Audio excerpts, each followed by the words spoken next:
ಧನುರಾಶಿಯವರ ಮಕರ ಸಂಕ್ರಮಣದ ವಿಶೇಷ ಫಲವನ್ನ ಈ ವಿಡಿಯೋದಲ್ಲಿ ತಿಳಿಸಲಿದ್ದೇನೆ. ಆದರೆ ಆದಿಯಲ್ಲಿ ನಮ್ಮೆಲ್ಲ ಧನುರಾಶಿಯ ವೀಕ್ಷಕರಿಗೆ ಸಂಕ್ರಾಂತಿ ಹಬ್ಬದ ಹಾರ್ದಿಕ ಶುಭಾಶಯಗಳನ್ನು ತಿಳಿಸ್ತಾ ನಾನು ನಿಮ್ಮ ವಿಠಲ್ ಭಟ್ ಮಾತಾಡ್ತಾ ಇರ್ತಕ್ಕಂಥದ್ದು ಒಂದು ವಿಶೇಷವಾದ ಸನ್ನಿಧಾನದಲ್ಲಿ ಈ ಒಂದು ವಿಶೇಷವಾದ ವಿಡಿಯೋನ ಮಾಡ್ತಾ ಇದ್ದೇನೆ. ಚಿತ್ರದುರ್ಗದಲ್ಲಿ ಇರತಕ್ಕಂಥ ಶ್ರೀ ರಾಜರಾಜೇಶ್ವರಿ ಅಮ್ಮನವರ ಸನ್ನಿಧಾನ. ಈ ಒಂದು ಸನ್ನಿಧಾನದ ಬಗ್ಗೆ ಇದೇ ವಿಡಿಯೋದಲ್ಲಿ ನಿಮಗೆ ವಿಡಿಯೋ ಎಂಡಲ್ಲಿ ನಿಮಗೆ ಸಂಪೂರ್ಣ ಮಾಹಿತಿ ಸಂಪೂರ್ಣ ಈ ಒಂದು ಸ್ಥಳದ ಒಂದು ಅಮ್ಮನವರ ದರ್ಶನ ಸ್ಥಳದ ದರ್ಶನ ಎಲ್ಲ ಸಹ ತಿಳಿಸಿಕೊಟ್ಟಿದ್ದೇನೆ. ದಯವಿಟ್ಟು ನೀವು ಒಂದು ಸಹಾಯ ಮಾಡಿ, ವಿಡಿಯೋನ ಎಂಡ್ ತನಕ ನೋಡಿ. ನೀವೇನಾದರೂ ಈ ವಿಡಿಯೋನ ಫೇಸ್ಬುಕ್ ಅಲ್ಲಿ ನೋಡ್ತಾ ಇದ್ದೀರಾ, ನಮ್ಮ ಪೇಜ್ನ ಇನ್ನೂ ಫಾಲೋ ಮಾಡ್ಕೊಂಡಿಲ್ವಾ, ದಯವಿಟ್ಟು ನಮ್ಮ ಪೇಜ್ನ ಫಾಲೋ ಮಾಡ್ಕೊಳ್ಳಿ. ಅದೇ ರೀತಿ ಯೂಟ್ಯೂಬ್ ಅಲ್ಲಿ ನೋಡ್ತಾ ಇದ್ದೀರಾ, ನಮ್ಮ ಚಾನಲ್ ಸಬ್ಸ್ಕ್ರೈಬ್ ಮಾಡ್ಕೊಂಡಿಲ್ಲ, ದಯವಿಟ್ಟು ಸಬ್ಸ್ಕ್ರೈಬ್ ಮಾಡ್ಕೊಂಡು ಬೆಲ್ ಬಟನ್ ಒತ್ಕೊಂಡು ಆಲ್ ಅಂತ ಮಾಡಲಿಕ್ಕೆ ಮರಿಬೇಡಿ. ವಿಶೇಷ ಪ್ರಶ್ನೆಗಳಿದ್ರೆ ಖಂಡಿತ ಕೆಳಗಡೆ ಕಮೆಂಟ್ ಸೆಕ್ಷನ್ ಇದೆ, ಕಮೆಂಟ್ ಮಾಡಿ. ನಾನು ಕಮೆಂಟ್ಸ್ನೆಲ್ಲ ಓದ್ತಾ ಇರ್ತೇನೆ, ವಿಶೇಷವಾಗಿ ರಿಪ್ಲೈ ಸಹ ಅಪರೂಪದಲ್ಲಿ ಮಾಡ್ತಾ ಇರ್ತೇನೆ. ಸಮಯ ಸಿಕ್ಕಾಗ ಖಂಡಿತವಾಗಿ ಒಳ್ಳೆಯದಾಗಲಿ. ಬನ್ನಿ ವಿಡಿಯೋನ ಶುರು ಮಾಡೋಣ. ಧನುರಾಶಿಯವರ ಮಕರ ಸಂಕ್ರಮಣ ಫಲದಲ್ಲಿ ಮೊದಲನೇ ವಿಚಾರ ಏನಪ್ಪಾ ಅಂದ್ರೆ ದ್ವಿತೀಯ ಸ್ಥೇ ಧನಲಾಭ ಅಂತ. ಅಂದ್ರೆ ನಿಮಗೆ ಮಕರ ಸಂಕ್ರಾಂತಿ ಅಂದ್ರೆ ಏನು? ಮಕರ ರಾಶಿಯಲ್ಲಿ ರವಿಗ್ರಹನ ಸ್ಥಾನ ಅಂತ. ನಿಮ್ಮ ರಾಶಿಯಲ್ಲಿ ಧನುರ್ಮಾಸದಲ್ಲಿರುವ ರವಿ ನಿಮ್ಮ ರಾಶಿಯಿಂದ ಮುಂದೆ ಮಕರ ರಾಶಿಗೆ ಸಂಚಾರ ಮಾಡ್ತಾನೆ 14ನೇ ತಾರೀಕು. ಸೊ ಸಂಚಾರ ಮಾಡ್ದ ಅಂದ್ರೆ ಎರಡನೇ ಮನೆಗೆ ಹೋದ. ಧನುರ್ರಾಶಿಯಲ್ಲಿ ಎರಡನೇ ಮನೆಗೆ ರವಿ ಹೋದ ಅಂತಂದ್ರೆ ಎರಡನೇ ಮನೆ ಅಂದ್ರೆ ಧನಸ್ಥಾನ. ರವಿ ಯಾರು? ನಿಮಗೆ 9ನೇ ಮನೆಯ ಅಧಿಪತಿ, ಭಾಗ್ಯಾಧಿಪತಿಯಾದಂತಹ ರವಿ ದ್ವಿತೀಯದಲ್ಲಿ ಬರ್ತಾನೆ. ಆದ್ದರಿಂದ ಧನಲಾಭ, ಭಾಗ್ಯದಿಂದ ಧನಲಾಭ, ಧನಾಗಮನ ಅಂದ್ರೆ ಅದೃಷ್ಟವಶಾತ್ ಧನಲಾಭ ಅಂತೀವಲ್ಲ. ನಂಗೆ ಏನೋ ಅದೃಷ್ಟ ಚೆನ್ನಾಗಿತ್ತಪ್ಪ, ದುಡ್ಡು ಸಿಕ್ಬಿಡ್ತು, ಧನಲಾಭ ನನ್ನ ಅದೃಷ್ಟದಲ್ಲಿ ಧನಲಾಭ ಇತ್ತು ಅಂತ. ನಮಗೇನು ಧನಲಾಭ ಯೋಗ ಇಲ್ವಾ ಗುರುಗಳೇ ಅಂತೆಲ್ಲ ಕಮೆಂಟ್ ಮಾಡ್ತಿರ್ತಾರೆ, ಪ್ರಶ್ನೆ ಕೇಳ್ತಿರ್ತಾರೆ, ನಮ್ಗೆ ಯಾವ ಧನಲಾಭ ಆಗುತ್ತೆ ಅಂತ ಹೇಳಿ. ಧನುರಾಶಿಯವರಿಗೆ ಮಕರ ಸಂಕ್ರಮಣದ ಮೊದಲನೇ ಫಲವೇ ಅದೃಷ್ಟವಶಾತ್ ಧನಲಾಭ ಅಂತ ಹೇಳಿ. ಖಂಡಿತವಾಗಿ ನಿಮಗೆ ಆ ಧನಲಾಭವಾಗಲಿ. ರವಿಯ ಆರಾಧನೆಯಿಂದ ಆಗುತ್ತೆ, ರವಿಯ ವಿಶೇಷ ಪ್ರಸಾದ ಧಾರಣೆಯಿಂದ ಆಗುತ್ತೆ, ರಾಜಯೋಗ ಕೊಡುವ ರಾಜವರ್ಧನ ಮಣಿಗಳಿಂದ ಆಗುತ್ತೆ. ವಿಡಿಯೋ ಎಂಡ್ ಅದ್ರ ಬಗ್ಗೆ ಎಲ್ಲ ತಿಳಿಸ್ತೇನೆ, ದಯವಿಟ್ಟು ವಿಡಿಯೋ ಎಂಡ್ ತನಕ ನೋಡಿ. ಧನುರಾಶಿಯವರ ಮಕರ ಸಂಕ್ರಮಣದ ವಿಶೇಷ ಫಲದ ಎರಡನೇ ವಿಚಾರ ಏನಪ್ಪಾ ಅಂತಂದ್ರೆ ಕುಲಮಾನ ವೃದ್ಧಿ ಅಂತ ಹೇಳ್ತಾರೆ. ಯಾಕೆಂದ್ರೆ ಕುಟುಂಬ ಸ್ಥಾನದಲ್ಲಿ ರವಿ ಬರ್ತಾನೆ. ಆದ್ರಿಂದ ಒಂದು ನಿಮ್ಮ ಕುಟುಂಬಕ್ಕೆ ಇಡೀತಾಗಿ ಒಳ್ಳೆಯ ಹೆಸರು ಬರುತ್ತೆ. ನೀವು ಆ ಫ್ಯಾಮಿಲಿಯವರಲ್ವಾ, ನಿಮ್ಮ ಫ್ಯಾಮಿಲಿಯವರು ತುಂಬಾ ಬಹಳ ಫೇಮಸ್, ನಿಮ್ಮ ತುಂಬಾ ಫ್ಯಾಮಿಲಿ ಗ್ರೇಟ್ ಫ್ಯಾಮಿಲಿ, ಅಥವಾ ನಿಮ್ಮ ಕುಟುಂಬಕ್ಕೆ ಹೆಸರು ಬರ್ತಕ್ಕಂಥದ್ದು, ನಿಮ್ಮಿಂದ ನಿಮ್ಮ ಕುಟುಂಬಕ್ಕೆ ಹೆಸರು ಬರ್ತಕ್ಕಂಥದ್ದು, ಅಥವಾ ನಿಮ್ಮ ಕುಟುಂಬದ ಹೆಸರಿನಿಂದಾಗಿ ನಿಮಗೂ ಸ್ವಲ್ಪ ಅನುಕೂಲ, ಆ ಫ್ಯಾಮಿಲಿ ಹುಟ್ಟಿದಕ್ಕೆ ನಿಮಗೊಂದು ಒಳ್ಳೆ ಅನುಕೂಲ, ಒಂದು ಅದೃಷ್ಟವಶಾತ್ ಏನೋ ಒಂದು ಕೆಲಸ ಆಗ್ತಕ್ಕ, ಆ ಫ್ಯಾಮಿಲಿಯವರ ನೀವು ಫಸ್ಟ್ ನಿಮ್ಮ ಕೆಲಸ ಮಾಡ್ಕೊಡೋಣ ರೀ ಅನ್ನೋ ತರ, ಅಥವಾ ನಿಮ್ಮಿಂದಲೇ ಇಡೀ ನಿಮ್ಮ ಕುಟುಂಬಕ್ಕೆ ಇಂಥವ್ರಿದ್ರಲ್ಲ ಆ ಫ್ಯಾಮಿಲಿಯವರ ನೀವು ಓಕೆ ಓಕೆ ಅನ್ನೋ ರೀತಿಯಲ್ಲಿ ನಿಮ್ಮಿಂದಾಗಿ ನಿಮ್ಮ ಕುಟುಂಬಕ್ಕೆ ಹೆಸರು ಬರ್ತಕ್ಕಂಥದ್ದು. ಇದೆಲ್ಲರೂ ಅಲ್ದಿದ್ರೆ ನಿಮ್ಮ ಕುಟುಂಬದಲ್ಲಿ ನಿಮಗೆ ಗೌರವ ವೃದ್ಧಿ ಆಗ್ತಕ್ಕಂಥದ್ದು. ನಮ್ಮ ಫ್ಯಾಮಿಲಿನಲ್ಲಿ ಇದ್ದಾರೆ ಗುರುಗಳೇ, ಯಾರು ನನ್ನ ಬೆಲೆ ಕೊಟ್ಟರೆ ಕಾಲ್ ಕಸತ್ತರ ನೋಡ್ತಾರೆ ಗುರುಗಳೇ, ನನಗೆ ವ್ಯಾಲ್ಯೂನೇ ಕೊಡಲ್ಲ ಅಂತ ಯೋಚನೆ ಮಾಡ್ತಿರಲ್ಲ, ಆ ಥರ ಆಗಲ್ಲ. ಮಕರ ಸಂಕ್ರಮಣದ ಫಲ ಧನುರಾಶಿಯವರಿಗೆ ಏನಪ್ಪಾ ಅಂದ್ರೆ ಫ್ಯಾಮಿಲಿಯಲ್ಲಿ ನಿಮಗೆ ಇಂಪಾರ್ಟೆನ್ಸ್, ನಿಮ್ಮ ಪ್ರಾಮುಖ್ಯತೆ ಜಾಸ್ತಿ ಆಗ್ಬಿಡುತ್ತೆ ಅಂತ. ಸೊ ಇದು ಯಾವುದೇ ಆಗಲಿ ಮಕರ ಸಂಕ್ರಮಣದ ವಿಶೇಷ ಫಲದಿಂದ ಆಗಲಿದೆ. ರವಿಯ ಆರಾಧನೆ ವಿಶೇಷವಾಗಿ ಪ್ರಸಾದ ಧಾರಣೆಯಿಂದ ಸಾಧ್ಯ. ಆದಿತ್ಯ ಹೃದಯ ಸ್ತೋತ್ರವನ್ನು ಪ್ರತಿ ದಿವಸ ಪಠನೆ ಮಾಡ್ಕೊಳ್ಳಿ, ರವಿಯ ಸ್ತೋತ್ರವನ್ನು ಪಠನೆ ಮಾಡ್ಕೊಳ್ಳಿ, ಖಂಡಿತ ಅನುಕೂಲವಾಗಲಿ. ಇಲ್ಲ ವಿಶೇಷವಾದ ರಾಜವರ್ಧನ ಮಣಿ ಧಾರಣೆಯಿಂದಲೂ ಸಹ ಸಾಧ್ಯ. ವಿಡಿಯೋ ಎಂಡಲ್ಲಿ ಅದ್ರ ಬಗ್ಗೆ ತಿಳಿಸ್ತೇನೆ. ಧನುರಾಶಿಯವರ ಮಕರ ಸಂಕ್ರಮಣದ ಫಲದಲ್ಲಿ ಮೂರನೆಯ ಪ್ರಮುಖ ವಿಚಾರ ಏನಪ್ಪಾ ಅಂದ್ರೆ ದ್ವಿತೀಯ ವಾಕ್ಸಿದ್ಧಿ ಅಂತ. ಅಂದ್ರೆ ಎರಡನೇ ಮನೆ ರವಿ ಅಲ್ಲ, ನಿಮ್ಮ ಮಾತು ವಾಕ್ಸಿದ್ಧಿ, ನಿಮ್ಮ ಮಾತಿಗೆ ತುಂಬಾ ಬೆಲೆ ಬರುತ್ತೆ. ನೀವು ಏನ್ ಹೇಳ್ತೀರೋ ಅದೇ ರೀತಿ ಆಗುತ್ತೆ ಅನ್ನೋ ತರ. ಒಂದು ನೀವು ಹಿಂಗಾಗುತ್ತೆ ಅಂದ್ರೆ ಅದು ಅದೇ ಥರ ಆಗುತ್ತೆ ಅಂತ, ಅಥವಾ ಆ ಮಾತಿಗೆ ಅಷ್ಟು ಬೆಲೆ ಬಂದ್ಬಿಡುತ್ತೆ. ಅಥವಾ ನೀವು ಹೇಳಿದ್ರಿ ಅಂತ ಅವ್ರು ಮಾಡ್ತಾರೆ. ನಾನು ಬೇರೆ ಯಾರಾದ್ರೂ ಮಾಡ್ತಿರಲ್ಲ, ನೀವು ಹೇಳಿದ್ರಲ್ಲ ಅದಕ್ಕೋಸ್ಕರ ಮಾಡ್ಕೊಡ್ತೀನಿ ಅಂತ. ಅಂದ್ರೆ ನಿಮ್ಮ ಮಾತಿಗೆ ಅಷ್ಟು ತೂಕ ಬರ್ತದೆ. ಧನುರಾಶಿಯವರ ಮಾತಿಗೆ ತೂಕ ಬರ್ತದೆ, ಧನುರಾಶಿಯವರ ಮಾತಿಗೆ ಬೆಲೆ ಬರ್ತದೆ.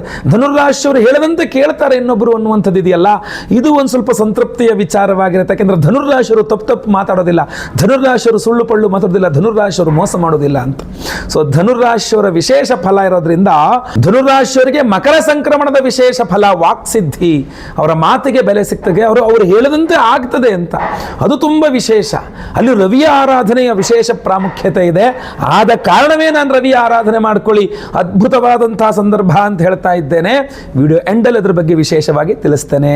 ಮಕರ ಸಂಕ್ರಮಣದ ಧನುರಾಶಿಯವರ ವಿಶೇಷ ಫಲದಲ್ಲಿ ನಾಲ್ಕನೇ ಇಂಪಾರ್ಟೆಂಟ್ ವಿಚಾರ ಏನಪ್ಪಾ ಅಂತಂದ್ರೆ ಸೂರ್ಯೋ ಪಿತೃಕಾರಕೋ ಬಲಯುತಿ ಅಂದರೆ ನಿಮಗೆ ಈ ಒಂದು ಮಕರ ಸಂಕ್ರಮಣದ ವಿಶೇಷ ಫಲ ಏನು ಗೊತ್ತಾ? ಪಿತೃಗಳ ಅನುಗ್ರಹವೂ ಸಹ ನಿಮಗೆ ಸಿಗುತ್ತೆ. ಮಕರ ಸಂಕ್ರಾಂತಿಯ ವಿಶೇಷ ಫಲ ಧನುರಾಶಿಯವರಿಗೆ ಏನಪ್ಪ ಅಂದರೆ ಪಿತೃಗಳ, ಕೆಲವರಿಗೆ ಈ ಪಿತೃದೋಷ ಇರುತ್ತಲ್ಲ, ಆ ಪಿತೃದೋಷವನ್ನು ಪರಿಹಾರ ಮಾಡಿಕೊಳ್ಳೋಕ್ಕೆ ಮಕರ ಸಂಕ್ರಮಣದ ಸಮಯ ಅಥವಾ ಅದರ ನಂತರದ 1 ತಿಂಗಳ ಸಮಯ ಇದೆಯಲ್ಲ, ಮಕರ ರಾಶಿಯಲ್ಲಿ ರವಿಗ್ರಹ ಇರುವ ಸಮಯ, ಅದು ಬಹಳ ವಿಶೇಷ.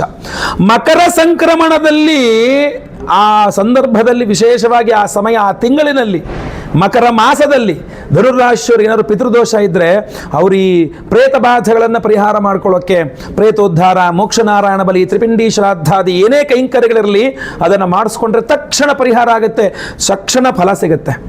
ಅಷ್ಟೇ ಅಲ್ಲದೆ ಪಿತೃದೋಷಗಳಿದ್ರೂ ಕೂಡ ಸಹಜ ಸ್ವಾಭಾವಿಕವಾಗಿ ರವಿಯ ಆರಾಧನೆಯಿಂದ ಪಿತೃಗಳ ಅನುಗ್ರಹ ಸಿಗಲಿಕ್ಕೆ ಶುರುವಾಗ್ತದೆ. ಪಿತೃಗಳ ಅನುಗ್ರಹ ನಿಮಗೆ ಗೊತ್ತಿಲ್ಲ, ಅದ್ಭುತವಾದಂತಹ ಫಲ ಅದು. ಪಿತೃಗಳ ಅನುಗ್ರಹ ಇದ್ದರೆ ಎಂತಹ ವಿಘ್ನಗಳಿದ್ರೂ ನಿವಾರಣೆಯಾಗಿ ಕಾರ್ಯ ಸಾಧನೆ ಆಗ್ತದೆ.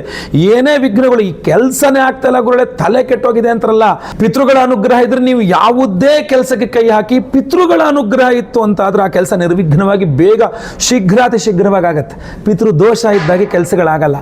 ಆದರೆ ಈ ಮಕರ ಸಂಕ್ರಮಣ ಧನುರಾಶಿಯವರಿಗೆ ಪಿತೃಗಳ ಆರಾಧನೆ ಮಾಡಿ ಪಿತೃಗಳ ಒಂದು ಅನುಗ್ರಹವನ್ನು ಪಡೆದುಕೊಳ್ಳಲಿಕ್ಕೋಸ್ಕರ ಅದ್ಭುತವಾದಂತಹ ಒಂದು ಸಮಯ ಅಂತ ಹೇಳಬಹುದು. ಪಿತೃಗಳ ಅನುಗ್ರಹ ಆಗುತ್ತೆ, ಖಂಡಿತವಾಗಿ ಒಳ್ಳೆಯದಾಗಲಿ.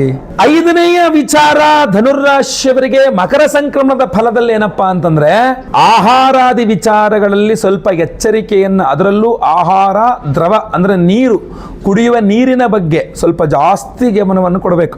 ಯಾಕೆಂದ್ರೆ ಯಾವುದ್ಯಾವುದೋ ನೀರು ಕುಡ್ಕೊಂಡು ಮಕರ ಸಂಕ್ರಮಣದ ಒಂದು ಫಲದಲ್ಲಿ ಗಂಟಲು ನೋವು ಬರತಕ್ಕಂಥದ್ದು, ಗಂಟಲಲ್ಲಿ ಸಮಸ್ಯೆ ಆಗ್ತಕ್ಕಂಥದ್ದು, ಮಾತಾಡ್ಲಿಕ್ಕಾಗದೇ ಇರುವಷ್ಟು ಗಂಟಲು ನೋವು ಬರತಕ್ಕಂಥದ್ದು, ನಿಮ್ಮ ವಾಯ್ಸೇ ಬಿದ್ದೋಗ್ತಕ್ಕಂಥ ಸಾಧ್ಯತೆ ಜಾಸ್ತಿ ಇದೆ ಮಕರ ರಾಶಿಯವರಿಗೆ.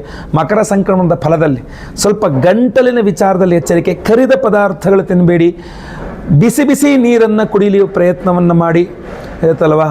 ಅಥವಾ ಸ್ವಲ್ಪ ಈ ನೀರು ಕುಡಿಯೋ ವಿಚಾರದಲ್ಲಿ ವಿಶೇಷ ಗಮನವನ್ನು ವಹಿಸಬೇಕಾಗಿರ್ತದೆ. ನೀವು ನಿಮ್ಮ ಯಾವುದೇ ಸಮಸ್ಯೆಗಳಿರಲಿ ನಿಮಗೆ ರಾಜಯೋಗ ಸಿಗುವಂತಹ ಒಂದು ವಿಶೇಷ ಪರಿಹಾರ ನಾವು ಮಾಡ್ತಾ ಇದ್ದೇವೆ.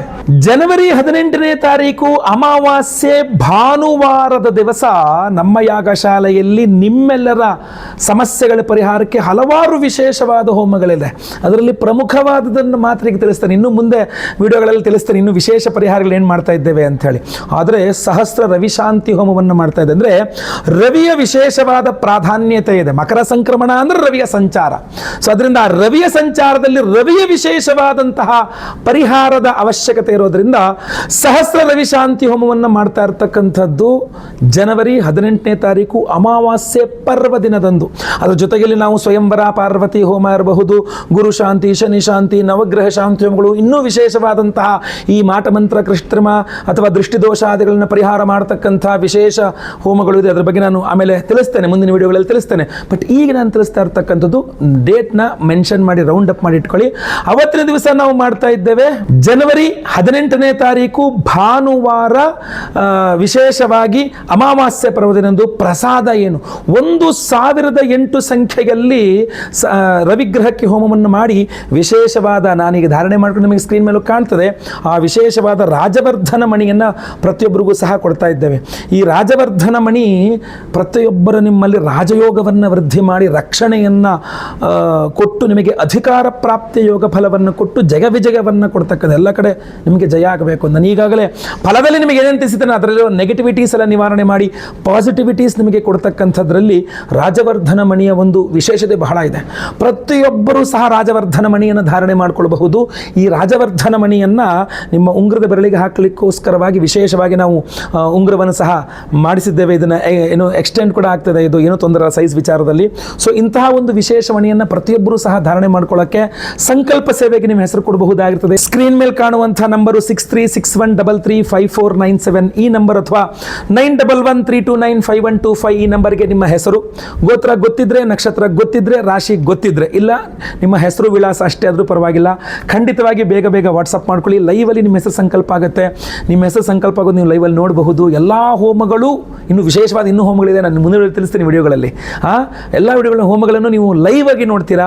ಹಾಗೂ ಪ್ರಸಾದ, ಎಲ್ಲ ಹೋಮಗಳ ಭಸ್ಮ, ಕುಂಕುಮಾರ್ಚನೆ, ಕುಂಕುಮ ಪ್ರಸಾದ ಜೊತೆಗೆ ಈ ವಿಶೇಷವಾದಂತಹ ರಾಜವರ್ಧನ ಮಣಿಯ ಉಂಗುರವನ್ನು ನಿಮಗೆಲ್ಲರಿಗೂ ಸಹ ಎನರ್ಜೈಸ್ ಮಾಡಿ ಕೊಡ್ತಾ ಇದ್ದೇವೆ. ಸಹಸ್ರ ರವಿ ಶಾಂತಿ ಹೋಮ, ವಿಶೇಷವಾದ ಹೋಮಗಳಲ್ಲಿ ಖಂಡಿತವಾಗಿ ಸಂಕಲ್ಪ ಸೇವೆಗೆ ಹೆಸರು ಕೊಟ್ಕೊಳ್ಳಿ. ಮತ್ತೆ ಪುನಃ ಈ ಒಂದು ಸಂಕ್ರಮಣ ಹಾಂತಿ ಮುಗಿದು ಅಂದರೆ ಇಷ್ಟು ಅದ್ಭುತವಾದ ಪ್ರಸಾದ ಸಿಗೋದು ಸದ್ಯಕ್ಕೆ ಅಂತೂ ನನಗೆ ಗೊತ್ತಾಗ್ತಾ ಇಲ್ಲ. ಸೊ ದಯವಿಟ್ಟು ಖಂಡಿತವಾಗಿ ಸಂಕಲ್ಪ ಸೇವೆಗೆ ಕೊಟ್ಕೊಳ್ಳಿ, ಒಳ್ಳೆಯದಾಗಲಿ. ಈ ವಿಚಾರ ಪ್ರತಿಯೊಬ್ಬರಿಗೂ ಗೊತ್ತಾಗಬೇಕು. ಸೊ ದಯವಿಟ್ಟು ವಾಟ್ಸಪ್, ಫೇಸ್ಬುಕ್, ಮೆಸೆಂಜರ್, ಟೆಲಿಗ್ರಾಮ್ ಎಲ್ಲ ಕಡೆ ಸಾಮಾಜಿಕ ಜಾಲತಾಣಗಳಲ್ಲಿ ವಿಡಿಯೋನ ಶೇರ್ ಮಾಡಲಿಕ್ಕೆ ಮರಿಬೇಡಿ. ಹಾಗೂ ನೀವು ಸಬ್ಸ್ಕ್ರೈಬ್ ಮಾಡ್ಕೊಂಡಿಲ್ಲ ಅಂದರೆ ಸಬ್ಸ್ಕ್ರೈಬ್ ಮಾಡ್ಕೊಳ್ಳಿ. ಯೂಟ್ಯೂಬಲ್ಲಿ, ಫೇಸ್ಬುಕ್ಕಲ್ಲಿ ಫಾಲೋ ಮಾಡ್ಕೊಳ್ಳಿ, ಅಂದರೆ ಪೇಜ್ನ ಫಾಲೋ ಮಾಡ್ಕೊಳ್ಳಿ. ಹಾಗೂ ವಿಶೇಷವಾಗಿ ನಾನು ಯಾವ ಸನ್ನಿಧಾನದಲ್ಲಿದ್ದೇನೆ, ಈ ಒಂದು ಜಾಗದ, ಈ ಒಂದು ಸನ್ನಿಧಾನದ ವಿಶೇಷ ಚಿಕ್ಕ ಪುಟ್ಟ ಕ್ಲಿಪ್ ಕೂಡ ನಾನು ಇಲ್ಲಿ ತೋರಿಸಲಿದ್ದೇನೆ. ಈಗ ನೋಡಿ, ಈ ವಿಡಿಯೋದಲ್ಲಿ ತೋರಿಸ್ತೇನೆ. ಸಂಪೂರ್ಣವಾದ ವಿಡಿಯೋಗೆ ವಿಡಿಯೋ ಡಿಸ್ಕ್ರಿಪ್ಷನ್ ಚೆಕ್ ಮಾಡ್ಕೊಳ್ಳಿ. ಆ ಡಿಸ್ಕ್ರಿಪ್ಷನ್ಲಿ ಸಂಪೂರ್ಣ ಈ ಜಾಗವನ್ನೆಲ್ಲ ನಿಮಗೆ ತೋರಿಸ್ತೇನೆ. ಖಂಡಿತವಾಗಿ ಒಳ್ಳೆಯದಾಗಲಿ.